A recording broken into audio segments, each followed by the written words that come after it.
Sponsored by Brilliant. Get smarter every day and save 20% at brilliant.com/vector. A month ago today, Apple announced the iPhone 11 and iPhone 11 Pro, and all the camera features that come with them, from the improved wide angle to the new ultra wide, from night mode to the currently in beta Deep Fusion. Now, before the event even happened, I posted a series of videos on this channel explaining, and I mean exactly, why I thought people were missing what was going on with the iPhone camera system and underestimating what the iPhone 11 camera was going to deliver. But that was based only on analysis. Since then, I've had the opportunity to test the cameras myself, in Cupertino, in New York, a couple of times, and right here in Montreal. I've put them through all of their paces against other iPhones and other phones. So, did Apple deliver on the photo capture? And, more importantly to my own interests, was I right? I'm Rene Ritchie, and this is my iPhone 11 and iPhone 11 Pro camera review, 1 month later. One of the most frequent questions I'm still getting is whether or not it's worth upgrading to the iPhone 11 just for the camera. But it's not only or even mainly nerdy iPhone 10 or iPhone XS owners that are asking.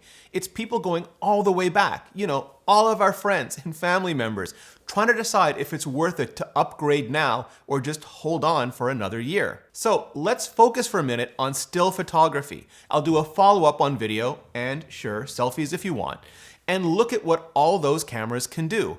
That way, it's not just about the latest and the greatest, but about how it compares to what you and yours might already have. Also, bonus, seeing how Apple has been methodically building up their camera capabilities over the years will also help explain just what and why those capabilities are this year.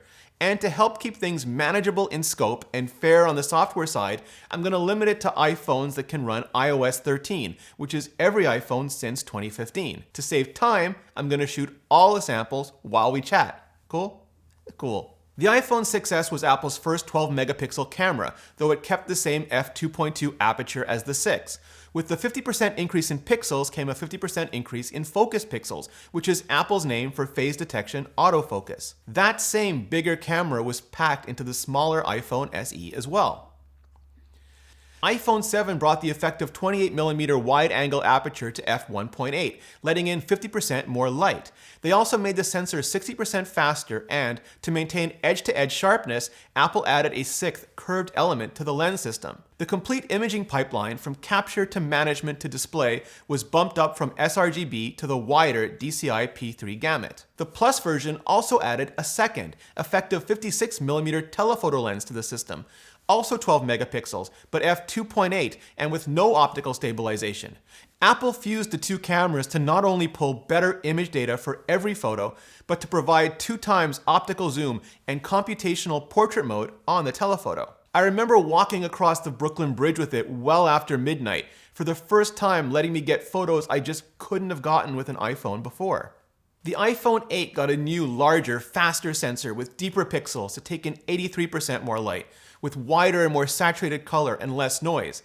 The A11 Bionic Image Signal Processor, or ISP, was also fast enough to start analyzing a scene and optimizing for lighting, people, textures, and motion before you hit the shutter, and fast enough that the High Dynamic Range, or HDR, could just be turned on and left on. And on the computational side, it got portrait lighting. iPhone 10 brought the telephoto lens to f2.4 and gave it optical stabilization, allowing it to shoot better low light as well, about a third of a stop better. They didn't let me get photos I couldn't have before, but they let me get those same photos with even better clarity and detail.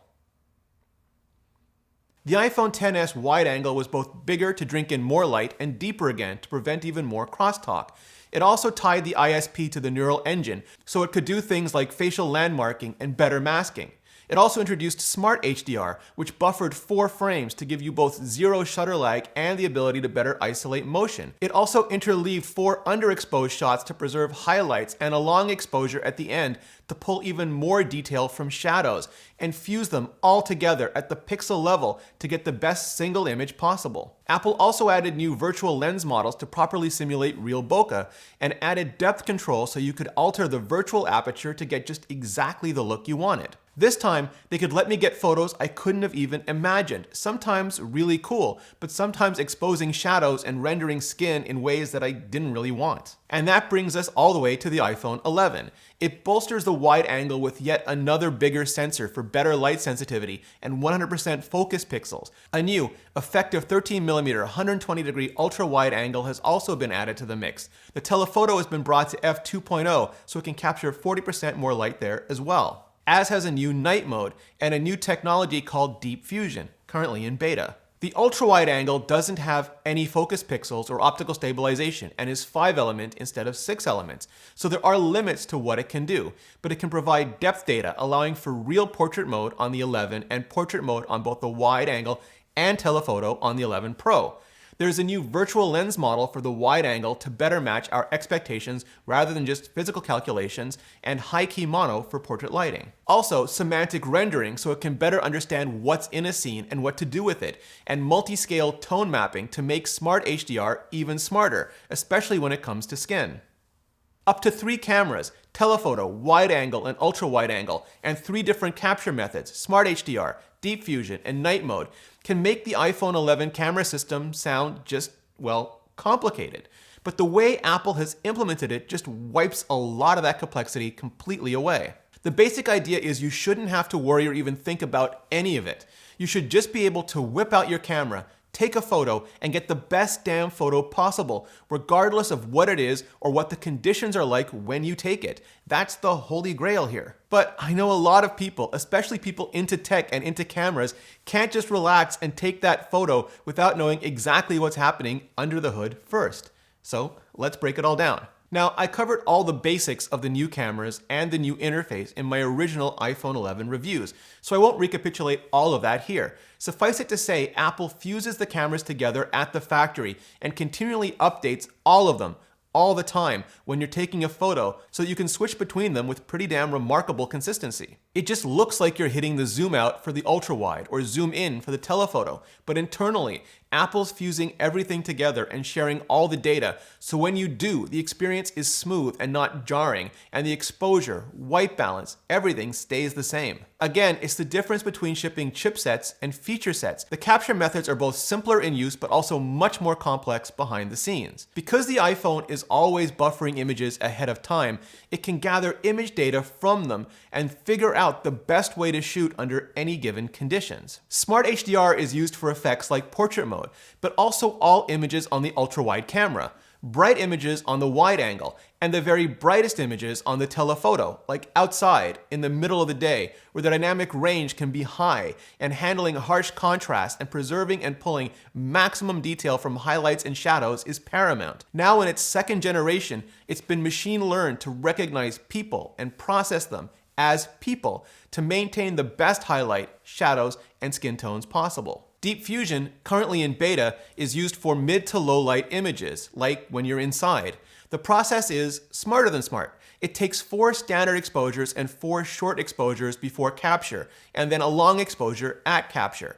Then, they take the best of the short exposures, closest to the time of capture, the one with minimal motion and 0 shutter lag, and that gets fed into the machine learning system. Next, they take the best 3 of the standard exposures and the long exposure and fuse that together into a single synthetic long exposure. That gets fed into the machine learning system as well. Finally, both 12 megapixel images are pushed through a series of neural networks that compares each pixel from each image within the full context of that image to put together the best possible tone and detailed data for the image, the highest texture with the lowest noise. It understands faces and skin, skies and trees, wood grain and cloth weave, and optimizes for all of it. The result is a single output image built from all of those input images with the best of all possible sharpness, detail, and color accuracy. Just like portrait mode is meant to create a level of depth beyond what the relatively small camera system is actually able to deliver, Deep Fusion is meant to capture a level of detail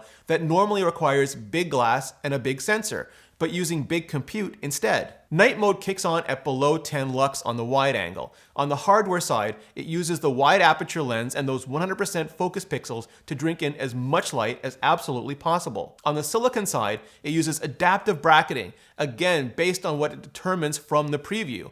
Those brackets can go from very short, if there's more motion to longer if there's more shadow. Then it fuses them all together to both minimize blur and maximize the amount of detail recovered. Like the other methods, night mode can also understand what's in a scene, including people, faces, parts of faces, and make sure skin tones keep the best color and detail possible. I did a whole explainer and shootout between the iPhone 11, Pixel 3, Galaxy Note 10, and P30 Pro, so check that link in the description for way more on all of that. The important thing though is that it all just happens when you hit the shutter. There's no overhead for you to manage, no cognitive load to get between you and the picture you want to capture. The camera simply determines the best capture method, Smart HDR, Deep Fusion, or night mode, based on what it's previewing, and then automatically captures using that method. Now that does mean you can't manually select the capture method. You can turn off night mode on a shot-by-shot basis if you really want to, and you can turn on capture outside frame if you really want to turn off Deep Fusion.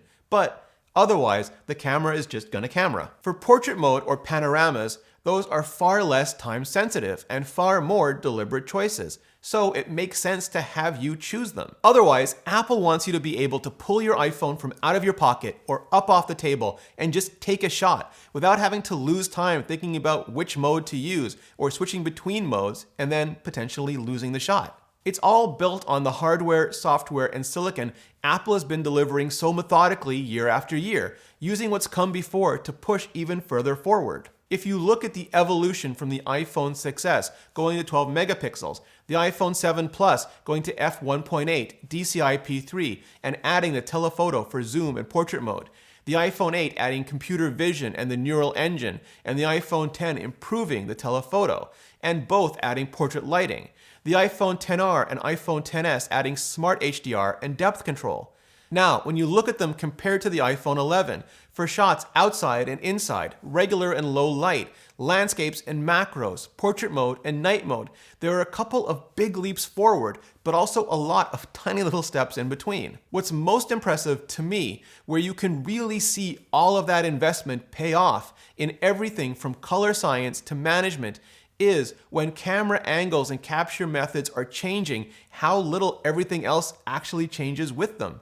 Sure, some cameras can do more or different than others, just like lenses on a DSLR, but the color and consistency is so well tuned and maintained, it still always feels like the same camera. And that's something we haven't really been able to say about phone-based cameras before. You don't just have to take my word for it either. Many people in the industry who thought Apple was falling behind in cameras are now saying they're back in the lead. So the iPhone 7 was the most fun I had with a camera phone since the iPhone 4. The iPhone 11 is the most fun I've had since the iPhone 7. But is it enough for you or yours to upgrade? If photography is at all important to you and you have the iPhone 6s or SE or older, even up to and including the iPhone 7 Plus, the difference you get in moving up to the iPhone 11 is very literally like night and day. If photography is very important to you and you have the iPhone 8 or even the iPhone 10, going to the iPhone 11 can allow you to stretch ultra-wide muscles you never knew you had. If photography is critical to you,